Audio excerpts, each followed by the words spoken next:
తెలంగాణ రాష్ట్ర public service commission TSPSC chairman గా retired IPS అధికారి నియమితులయ్యే అవకాశం ఉంది. ఈ పదవికి మాజీ డీజీపీ మహేందర్ రెడ్డితో పాటు మరో ఇద్దరి పేర్లను స్క్రీనింగ్ కమిటీ పరిశీలించినట్లు తెలిసిందే.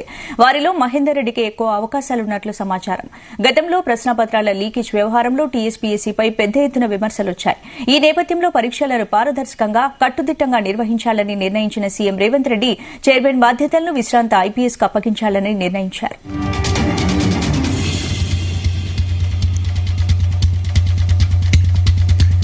చైర్మన్ సభ్యుల నియామకాలకు ప్రభుత్వం దరఖాస్తులు ఆహ్వానించింది. ఇందుకు గాను 321 మంది దరఖాస్తులు వచ్చాయని సమాచారం. రాష్ట ప్రభుత్వ ప్రధాన కార్యదర్శి ఏ శాంతకుమారి ఇతర ఉన్నత అధికారులు సచివాలయంలో సమావేశమై అప్లికేషన్స్ ను పరిశీలించింది.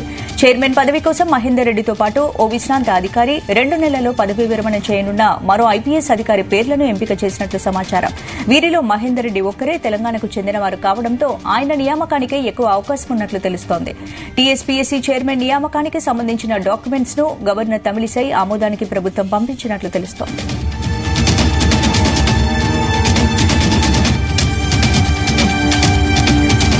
ఇక తెలంగాణ రాష్ట్ర public service commission TSPSC chairman గా రిటైర్డ్ ఐపీఎస్ అధికారి నియమితులయ్యే అవకాశం ఉంది. ఇందుకు సంబంధించిన పూర్తి అప్డేట్స్ మా ప్రతినిధి శ్రీచరణ్ అందిస్తారు. శ్రీచరణ్, తెలంగాణ రాష్ట్ర public service commission TSPSC chairman గా మాజీ డీజీపీ మహేందర్ రెడ్డి పేరు ఖరారయ్యే ఉన్నట్టు మనకు విశ్వసనీయ వర్గాల సమాచారము. దీనికి సంబంధించి నిన్న ప్రభుత్వం సిఫార్సు చేసిన నోట్ ఫైల్ రాజ్భవన్ కూడా చేరిందని మనకున్న సమాచారము. అయితే మనం మొదట చర్చించుకున్నట్టు ఈ కాంగ్రెస్ ప్రభుత్వం రాగానే మొదటి నుంచి కూడా ముఖ్యమంత్రి రేవంత్ రెడ్డి ఒకటే చెప్తున్నారు, టీఎస్పీఎస్సీని చాలా పారదర్శకంగా నడుపుతామని. గతంలో కూడా 3 వారాల కిందట యూపీఎస్సీ చైర్మన్ ని కూడా కలిసిన విషయం తెలిసిందే. ప్రత్యేకంగా ఢిల్లీకి వెళ్లి మనోజ్ సేన్ ని యూపీఎస్సీ తరగా టీఎస్పీఎస్సీని కూడా రూపొందించాలనే ఒక దానితోని ఢిల్లీ వెళ్లి కలిశారు. అయితే ఈ నేపథ్యంలో ప్రధానంగా ఇక్కడ మనం చెప్పుకోవాల్సింది ఏంటి అంటే, ఈ మాజీ డీజీపీ మహేందర్ రెడ్డి తెలంగాణ కావడంతో పాటు అలాగే స్వయంగా ముఖ్యమంత్రి విశ్వసనీయ వర్గాల సమాచారం మేరకు ముఖ్యమంత్రి రేవంత్ రెడ్డి కూడా ఈయన పేరు రెఫర్ చేశారని కూడా మనకు తెలుస్తోంది.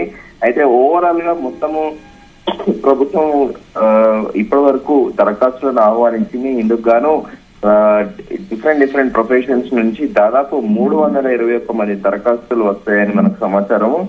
అయితే ఇతర ఉన్నత అధికారులు సచివాలయాల్లో కంప్లీట్ గా దీన్ని స్క్రూటినీ చేసి అప్లికేషన్స్ పరిశీలించి మెరిట్ బేస్డ్ ఉన్న వాళ్ళని ఆల్మోస్ట్ ఫైనలైజ్ చేసింది. 321 దరఖాస్తులుగా వచ్చాయని చెప్పి అది ఒక అఫీషియల్ గా ఇన్ఫర్మేషన్ మనకి.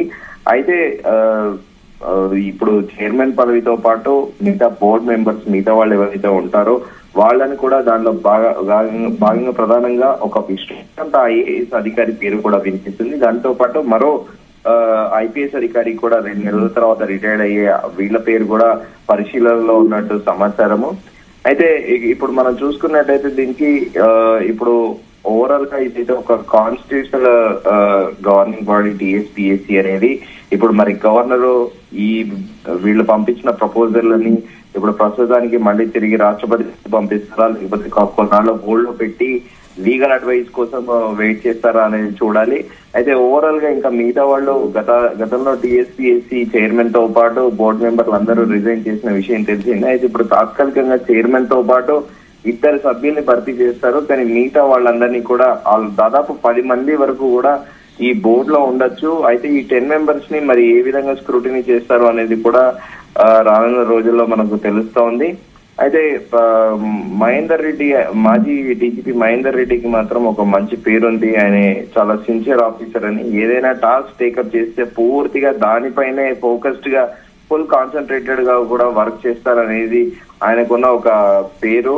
అయితే మరి ఇంకా ఇద్దరు ఆఫీసర్ల పేరు కూడా ఇప్పుడు ప్రస్తుతం స్క్రీనింగ్ కమిటీ పరిశీలించినట్టు తెలుస్తోంది. కానీ ఫైనల్ గా మాత్రం మహేందర్ రెడ్డి మాజీ డీజీపీ మహేందర్ రెడ్డికే టీఎస్పీఎస్సీ చైర్మన్ గానే ఎక్కువ అవకాశాలు ఉన్నాయి. ఎప్పటిలోగా క్లారిటీ వచ్చే అవకాశం ఉంది. అదే చెప్తున్నాను. ఇప్పుడు గవర్నమెంట్ నోట్ ఫైల్ పంపించింది. ఓవరాల్ అప్లికేషన్స్ కూడా గవర్నర్ కి పంపిస్తారు. అయితే చైర్మన్ ని మాత్రం గవర్నమెంట్ స్పెసిఫిక్ గా రికమెండ్ చేసినట్టు మనకు అందుతున్న సమాచారము.